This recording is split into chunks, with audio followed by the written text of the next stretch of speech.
Travis, if you're listening, this is your opportunity to turn yourself in. Do the right thing, do what you need to do, and take accountability for your actions. We're not going to go away, we're not going to rest, and we're going to make sure we find you. You will be brought to justice. In our spotlight this morning, we're talking about the unspeakable deaths of 3 beautiful little sisters and the massive manhunt that's going on right now for their dad. He is believed to have murdered them. Authorities in central Washington state released these new surveillance photos of Travis Decker over the weekend. They say he's been on the run ever since his children were found dead at a campground when they were with him. 5-year-old Olivia, 8-year-old Evelyn, and 9-year-old Peyton were discovered a week ago. Decker had them for visitation, but never brought them home to their mom. And then authorities found his abandoned truck. The initial information that we were provided following the locating of the vehicle was that the vehicle was unoccupied. And shortly thereafter, we were advised that the bodies of the 3 young girls had been located in relatively close proximity to that vehicle. And Travis was nowhere to be found. Now, this is ring camera footage of Decker, previously served in the Army. He has extensive survival training. So the question we're asking this morning, how are they going to find this guy? We want to bring in now a former Army intelligence officer. He's also a private investigator and served in the NYPD as well, Manuel Gomez. And with him, criminal defense attorney and former prosecutor Mario Gallucci. Good morning to you both. Manuel, let me start with you, please. How will these men and women in law enforcement work to capture this guy safely?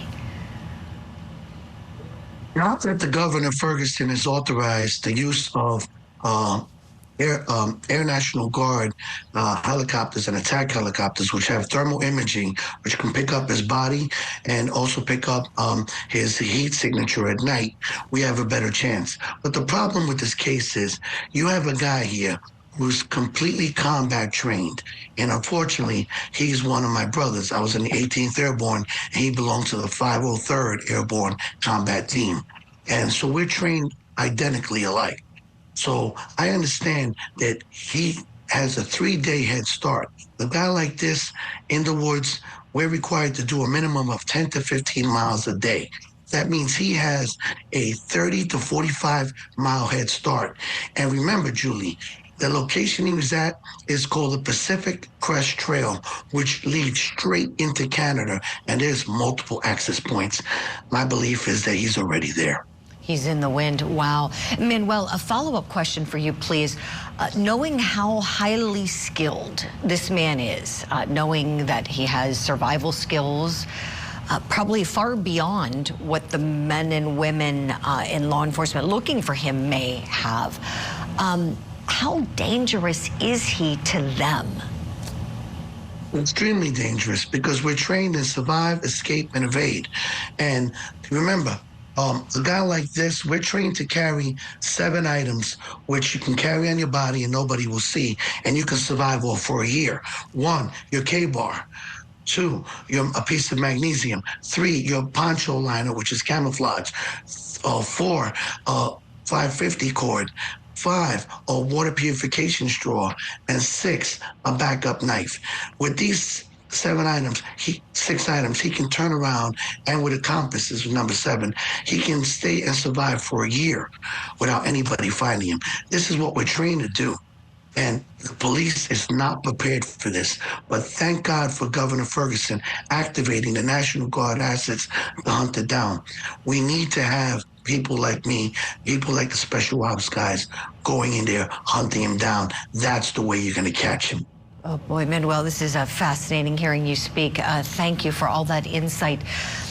You know, there are a couple ways this could happen, right? This could happen with a capture, that he could be brought in, and then also, he could voluntarily turn himself in. He's been all over the news. Surely he would think that authorities would be looking for him after this event in question. Mario Gallucci, this is where I want to turn to you. As a lawyer, I'm sure you've had circumstances where a defendant has reached out to you and said, can you help me turn myself in safely? Explain to us, please, that process and how you help people like Travis Decker potentially. Morning, Julie. So you want to work out what's called a voluntary surrender. So you get in touch with the law enforcement that are looking for your client, and you make arrangements to bring them in voluntarily, and it helps your case. You know, when you go before a judge and you're making a bail application, and you could say to the judge that they voluntarily surrendered, they may think differently of posting a bail or not. I mean, in a case like this, he's definitely going to be remanded once caught. Plus, as a defense attorney, you're worried about consciousness of guilt. The more he stays away, the harder it is for you to keep that charge out if this were to go to trial. So it's imperative that he reach out to somebody and try to arrange for a voluntary surrender. Boy, this is really helpful, Mario. And then as I'm looking, as you're talking on the screen, his devices, it was discovered that he did make that search. Manuel, you called it that he may be in Canada. He searched online how to relocate to Canada, according to the Sheriff's Department. Knowing that, Mario, does that complicate things a little more? Let's say he is in Canada. How might you go about this arrangement then? So Canada will extradite to the United States. You would need to work out what's called an extradition. And you would tell your client to waive voluntarily extradition to come back and not fight it. If he fights it, now we have to go to the federal government for the federal government to contact the Canadian government to extradite him back to the United States.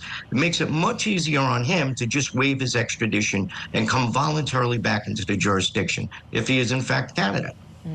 Oh, boy, I appreciate that, Mario. This is really helpful.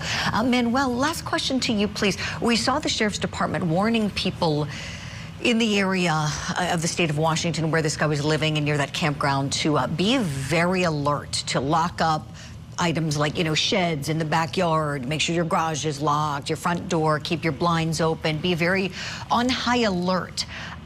Would you kind of explain to us why this warning was given to those folks with this guy and the training that he has? Well, the reason why is because he could, like I said, he's trained to live off the land, trained to go without food for days and days. And he'll go into somebody's barn and slip up into an attic and sleep there for a month or so. You'll never know he was there.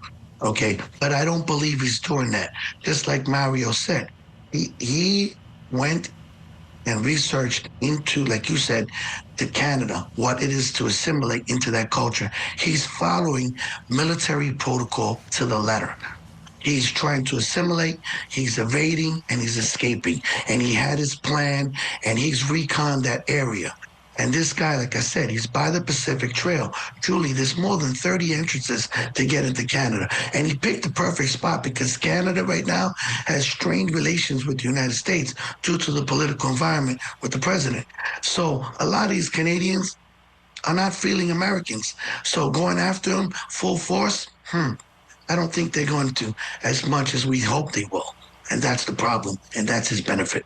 It was such great analysis, just brilliant. Manuel Gomez, Mario Gallucci, thank you both so much for the great conversation. We'll keep everybody posted if we get any more information on this case.